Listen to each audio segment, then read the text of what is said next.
हरे कृष्णा। आप सभी को माघ पूर्णिमा की हार्दिक शुभकामनाएं।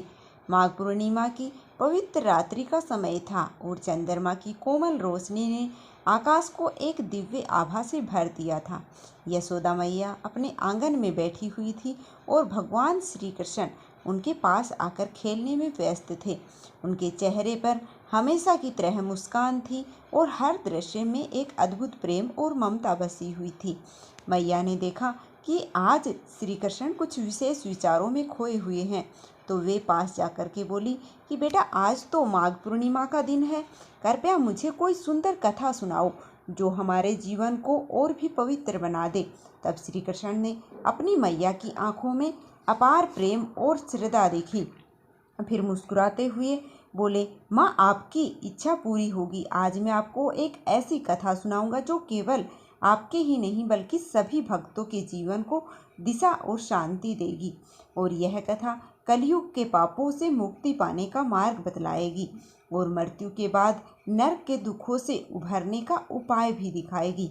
श्री कृष्ण के शब्दों में एक गहरी सत्यता और दिव्यता थी और वातावरण में मानो कोई अद्भुत शक्ति फैल गई हो। तब यशोदा मैया ने श्रद्धा से सिर झुका लिया और उन्होंने भगवान से कथा सुनने के लिए अपने हृदय को पूरी तरह से खोल दिया। यह एक ऐसा अदृश्य क्षण था जब न केवल यशोदा मैया बल्कि सभी जीवों के जीवन में एक नया उजाला फैलने वाला था। तो आइए प्रिय श्रोताओं, हम सभी मिलकर माघ पूर्णिमा की इस अमृतमय कथा का श्रवण करते हैं जो हमारे समस्त पापों का नाश कर हमें अंत में मोक्ष प्रदान करे। सभी मिलकर प्रेम से बोलिए, जय श्री कृष्ण भगवान की जय हो।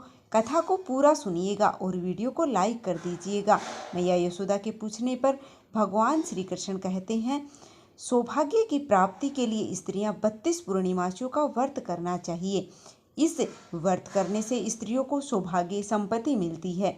यह व्रत अचल सौभाग्य देने वाला है और भगवान शिव के प्रति मनुष्य मात्र की भक्ति को बढ़ाने वाला है। तब यशोदा मैया कहने लगी कि हे कृष्ण, सबसे पहले इस व्रत को मर्त्युलोक में किसने किया था? इस विषय में मुझे विस्तार पूर्वक बताओ। तब श्री कृष्ण कहने लगे कि हे माते, इस भूमंडल पर एक अत्यंत ही प्रसिद्ध राजा चंद्रहास के पास अनेक प्रकार के रत्नों से परिपूर्ण कांति नामक एक नगरी थी। वहाँ पर धनेश्वर नाम का एक ब्राह्मण था और उनकी पत्नी अति ही सुशीला और रूपवती थी। दोनों ही उस नगरी में बड़े ही प्रेम पूर्वक रहते थे। घर में धन धान्य आदि की कोई भी कमी नहीं थी, लेकिन उन्हें बड़ा ही दुख था कि उनके कोई भी संतान नहीं थी। इस दुख से वह अत्यंत ही दुखी रहा करते थे। एक समय एक बड़ा ही तपस्वी योगी उस नगर में आया। वह योगी उस ब्राह्मण के घर को छोड़कर के अन्य सभी घरों से भिक्षा लाकर भोजन किया करता था। एक दिन वह योगी रूपवती से भिक्षा ना लेकर किसी दूसरे घर से भिक्षा लेकर गंगा किनारे जाकर के और भिक्षा मिले हुए अन्न को प्रेम पूर्वक खा रहा था। तभी धनेश्वर योगी यह सब कार्य किसी प्रकार से देख लिया और अपनी भिक्षा के अनादर से दुखी होकर के धनेश्वर उस योगी से बोला, महात्मा, आप सभी घरों से भिक्षा लेकर आते हैं किंतु मेरे घर की भिक्षा कभी भी नहीं लेते हैं, इसका क्या कारण है? तब योगी ने कहा कि निसंतान घर से भीख लेना तो पतित के अन्न के समान होता है और जो पतित का अन्न खाता है वह भी पतित हो जाता है। क्योंकि तुम्हारी कोई संतान नहीं है, इसलिए मैं पतित हो जाने के भय से तुम्हारे घर से भिक्षा नहीं लेता हूँ। धनेश्वर यह बात सुनकर अपने मन में बहुत ही दुखी हुआ और हाथ जोड़कर योगी के पैरों में गिर पड़ा और विनीत स्वर से कहने लगा, आप तो सब कुछ जानते हैं, मुझ पर अवश्य ही कृपा कीजिए। धन की मेरे घर में कोई कमी नहीं है, किंतु कोई पुत्र न होने के कारण मैं अत्यंत ही दुखी हूँ। आप मेरे इस दुख को दूर कीजिए। यह सुनकर के योगी कहने लगे, ब्राह्मण देवता देवी चंडी की आराधना करो। फिर घर आकर के उसने अपनी पत्नी को सारा वृतांत कहा और खुद तपस्या करने के लिए वन में जाकर के और देवी चंडी की उपासना करने लगा। और चंडी देवी की उपासना करते हुए उसे 7 दिन हो गए और 7वें दिन उसने स्वप्न में दर्शन दिए और कहा, धनेश्वर, तेरे पुत्र होगा, परंतु वह 16 वर्ष की आयु में ही मृत्यु को प्राप्त हो जाएगा। अगर तुम दोनों पति पत्नी 32 पूर्णिमासी का व्रत विधि पूर्वक करोगे तो वह दीर्घायु होगा। जितनी तुम्हारी सामर्थ्यता हो उतने आटे के दिए बना करके और शिव जी का भजन करना, किंतु पूर्णमासी को 32 की संख्या वो पूर्ण हो जानी चाहिए। प्रातःकाल होने पर इस स्थान पर तुम्हें आम का वृक्ष दिखाई देगा, उस पर चढ़कर तुम एक फल तोड़कर जल्दी अपने घर चले जाना और अपनी पत्नी को सारा वृत्तांत कहना। ऋतु स्नान के बाद वह स्वच्छ होकर के श्री शंकर जी का ध्यान करके उस फल को खा लेगी। तब शंकर जी भगवान की कृपा से उनके गर्भ ठहर जाएगा। जब वह ब्राह्मण प्रातःकाल उठा तो उसने उस स्थान के पास ही आम का एक वृक्ष देखा, जिस पर अत्यंत ही सुंदर आम का एक फल लगा हुआ था। ब्राह्मण ने उस आम पर चढ़ करके वह फल तोड़ने का प्रयास किया, किंतु वृक्ष पर कई बार प्रयास करने पर भी वह नहीं चढ़ पाया। अब तो वह ब्राह्मण को बड़ी ही चिंता हुई। तब वह विघ्ननाशक श्री गणेश भगवान की वंदना करने लगा। हे दयानिधे, अपने भक्तों के विघ्नों का नाश करके उनके मंगल कार्य करने वाले, दुष्टों का नाश करने वाले, रिद्धि सिद्धि देने वाले आप मुझ पर कृपा करें। प्रभु मुझे इतना बल दें कि मैं अपने मनोरथ को पूर्ण कर सकूं। इस प्रकार सच्चे मन से भगवान गणेश जी से प्रार्थना करके वह भगवान की कृपा से वृक्ष पर चढ़ गया। वृक्ष पर फल तोड़ करके वह घर आकर अपनी पत्नी को वह फल ला करके दे दिया और उसकी पत्नी ने अपने पति के कहे अनुसार उस फल को खा लिया। वह गर्भवती हो गई। देवी चंडी की असीम कृपा से उसे एक अत्यंत ही सुंदर पुत्र प्राप्त हुआ, जिसका नाम देवीदास रखा। माता पिता के हर्ष और शोक के साथ वह बालक शुक्ल पक्ष के चंद्रमा की तरह अपने माता पिता के घर बढ़ने लगा। देवी की कृपा से वह बालक बहुत ही सुंदर, सुशील और विद्या में निपुण हो गया। देवी की आज्ञा के अनुसार उनके माता पिता ने 32 पूर्णिमासी का व्रत रखना आरंभ कर दिया, जिससे उसके पुत्र की आयु बढ़ जाए। 16 वर्ष लगते ही देवीदास के माता पिता को बड़ी ही चिंता हो गई कि कहीं उनका पुत्र इस वर्ष मृत्यु न हो जाए। इसलिए उन्होंने अपने मन में विचार किया कि अगर यह दुर्घटना उनके सामने हो गई तो वह कैसे सहन कर सकेंगे। इसलिए उन्होंने देवीदास के मामा को बुलाया और कहा कि हमारी इच्छा है कि देवीदास 1 वर्ष तक काशी में जाकर विद्या अध्ययन करे और उसको तुम कभी भी अकेला मत छोड़ना, इसलिए तुम साथ जाओ और 1 वर्ष के बाद इसको वापस लौटा लाना। सारा प्रबंध करके उसके माता पिता ने काशी जाने के लिए देवीदास को एक घोड़े पर बिठा दिया और उसके मामा के साथ कर दिया, किंतु बालक के अल्पायु होने की बात उसके मामा को नहीं कही। धनेश्वर ने अपनी पत्नी के साथ मिलकर के अपने पुत्र की मंगल कामना और दीर्घायु के लिए देवी भगवती की आराधना और 32 पूर्णिमासियों का व्रत प्रारंभ कर दिया। इस प्रकार 32 पूर्णिमासी का व्रत पूरा किया। कुछ समय बीतने के बाद एक दिन दोनों मामा भांजे रास्ते में रात बिताने के लिए किसी गांव में ठहरे थे। उस गांव में एक ब्राह्मण की अत्यंत ही सुंदर, सुशील और गुणवती कन्या का विवाह होने वाला था।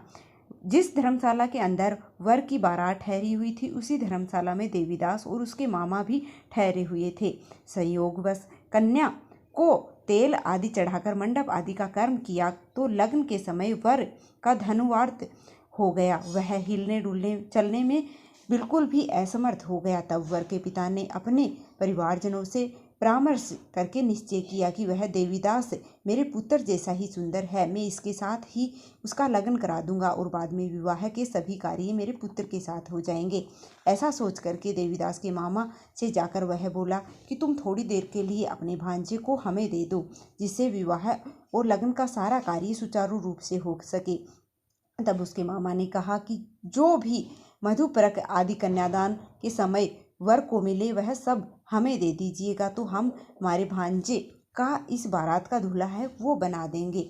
और इस बात से वर के पिता ने स्वीकार कर ली। तब मामा ने अपने भांजे को वर बनाने के लिए भेज दिया। उसके साथ ही सभी विवाह के कार्य हैं वो विधि पूर्वक संपन्न हो गए। पत्नी के साथ वह भोजन नहीं कर सका। दुखी मन से वह सोचने लगा कि ना जाने यह कैसी स्त्री होगी। यह एकांत में इसी सोच में पड़ा हुआ था कि उसकी आंखों में आंसू आ गए। तब उसकी पत्नी ने पूछा कि क्या बात है, आप इतने उदास और दुखी क्यों हो रहे हैं। तब उसने सारी बातें वर के पिता और मामा से हुई थी वह वधू को बता दी। तब वधू ने कहने लगी कि यह ब्रह्म विवाह के विपरीत कैसे हो सकता है? देव, ब्राह्मण और अग्नि के सामने मैंने आपको ही पति बनाया है, इसलिए आप ही मेरे पति हैं। मैं आपकी ही पत्नी रहूंगी, किसी अन्य की बिल्कुल नहीं रहूंगी।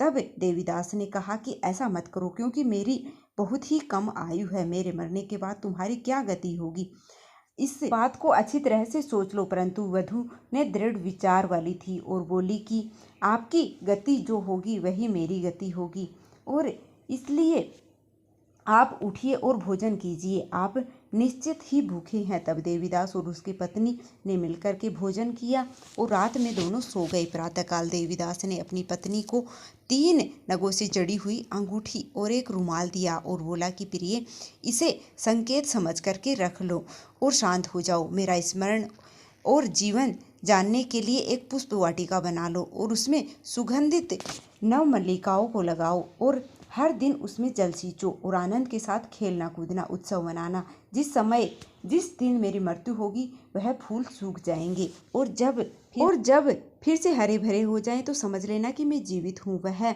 बात निश्चित से समझ लेना, इसमें कोई संचय मत करना। ऐसा समझा बुझा करके वह चला गया। प्रातःकाल होते ही वहाँ गाजे बाजे बजने लगे।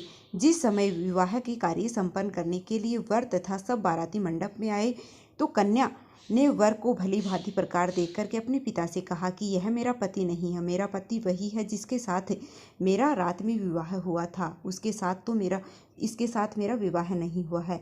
अगर यह मेरा पति है तो बताइए मैंने इसको क्या दिया है और रात में हम दोनों के बीच में क्या गुप्त बातें हुई हैं, वह सब बताए। पिता ने उसके कहे अनुसार वर को बुलाया और कन्या की सारी बातें सुनकर के वह कहने लगा कि मैं कुछ भी नहीं जानता। इसके बाद वह लज्जित होकर के अपना समूह लेकर चला गया और सभी बाराती भी अपमानित होकर के वहां से लौट गए। भगवान श्री कृष्ण आगे बोले कि हे माते, इस प्रकार देवीदास काशी पढ़ने गया और कुछ समय बीत जाने के बाद काल से प्रेरित होकर के एक सांप रात के समय उस डसने के लिए वहां पर आ गया। उस विस्तर के प्रभाव से उसके बिस्तर के चारों ओर विष ज्वाला से वह बिस्तर विषैला हो गया, परंतु व्रतराज के प्रभाव से उसको वह सांप काट नहीं पाया, क्योंकि पहले से उसकी माँ ने 32 पूर्णिमासियों का व्रत कर रखा था। इसके बाद में मध्याह्न के समय स्वयं काल वहां आकर के उसके शरीर को प्राणों से निकालने का प्रयास करने लगा और जिससे वह मूर्छित होकर के धरती पर गिर पड़ा। भगवान की कृपा से उसी समय देवी पार्वती जी और शंकर जी वहां पर आ गए। उनको मूर्छित दशा में देख करके देवी पार्वती भगवान से प्रार्थना करने लगी कि हे प्रभु, इस बालक के माता पिता पहले 32 पूर्णिमासियों का व्रत किया है, उसके प्रभाव से हे भगवान आप उसको प्राण दान दे दीजिए। देवी कहने लगी कि भक्त वत्सल्य भगवान उस बालक को प्राण दान दे दिया। इस व्रत के प्रभाव से काल को पीछे हटना पड़ा और देवीदास स्वस्थ होकर उठ बैठ गया। उधर उसकी पत्नी काल की प्रतीक्षा किया करती थी। उस दिन उसने देखा कि पुष्प वाटिका में पुष्प कुछ भी नहीं रहे, सब कुछ सूखकर नष्ट हो गए। उसे बड़ा ही आश्चर्य हुआ, किंतु कुछ ही क्षण के बाद में वह वाटिका पहले की तरह हरी भरी हो गई। वह समझ गई कि उसका पति पुनर्जीवित हो गया। यह देख करके वह बहुत ही प्रसन्न हुई और अपने पिता से कहने लगी, पिताजी मेरे पति जीवित हैं, आप उनको ढूंढिए। जब 16वां वर्ष बीत गया तो देवीदास भी अपने मामा के साथ काशी से वापस अपने घर के लिए चल पड़ा। इधर उनके ससुर उसको ढूंढने के लिए घर से जाने ही वाले थे कि वह दोनों मामा भांजे वहीं आ गए और उनको आया देख करके उनके ससुर को बड़ी ही प्रसन्नता हुई और उनके अपने साथ घर ले आए। उस समय नगर के निवासी भी वहां इकट्ठा हो गए और फिर सबने निश्चित किया अवश्य ही इस बालक के साथ इसी कन्या का विवाह हुआ था। उस बालक को जब कन्या ने देखा तो पहचान लिया और कहा कि वही तो है जिसको संकेत दे करके गए थे। और सब फिर कहने लगे कि भला हुआ जो यह आ गया। और तब सब नगरवासियों ने खूब आनंद मनाया। कुछ दिनों के बाद देवीदास अपनी पत्नी और मामा के साथ अपने ससुर के घर से बहुत सारा उपहार लेकर अपने घर की ओर चल पड़ा। जब वह अपने नगर के निकट आया तो कई लोगों ने उसे देख करके उनके माता पिता को पहले ही जाकर सूचना दे दी कि तुम्हारा पुत्र देवीदास अपनी पत्नी और मामा के साथ आ रहा है। ऐसा सुनकर पहले तो उन्हें विश्वास नहीं हुआ, किंतु जब और लोगों ने आकर उनकी बात का समर्थन किया, तब उन्हें बड़ा ही आश्चर्य हुआ। इतने में ही देवीदास अपने घर पहुंच गया और देवीदास ने अपने माता पिता के चरणों में सिर झुका करके प्रणाम किया। उसकी पत्नी ने भी अपने सास ससुर के चरणों को स्पर्श किया। तो माता पिता ने अपने पुत्र और पुत्र वधू को अपने हृदय से लगा लिया और अब उनकी आंखों में प्रेम के आंसू बहने लगे। अपने पुत्र और पुत्र वधू के आने की खुशी में धनेश्वर ने बड़ा भारी उत्सव किया और ब्राह्मणों को भी बहुत सा दान दक्षिणा देकर प्रसन्न किया। भगवान श्री कृष्ण कहने लगे, हे माते, इस प्रकार से धनेश्वर 32 पूर्णिमासियों के व्रत के प्रभाव से पुत्रवान हो गया। जो भी स्त्री इस व्रत को करती है वे जन्म जन्मांतर में कभी भी वैधे का दुख नहीं भोगती है, सदैव सौभाग्यवती रहती है। यह मेरा वचन है, इसमें कोई संदेह नहीं है। यह व्रत पुत्र को पुत्र देने वाला और पुत्रों को पौत्र देने वाला और सभी मनोकामनाओं को पूर्ण करने वाला है। 32 पूर्णिमासियों का व्रत करने से व्यक्ति की सभी इच्छाएं भगवान श्री कृष्ण की कृपा से पूर्ण होती हैं।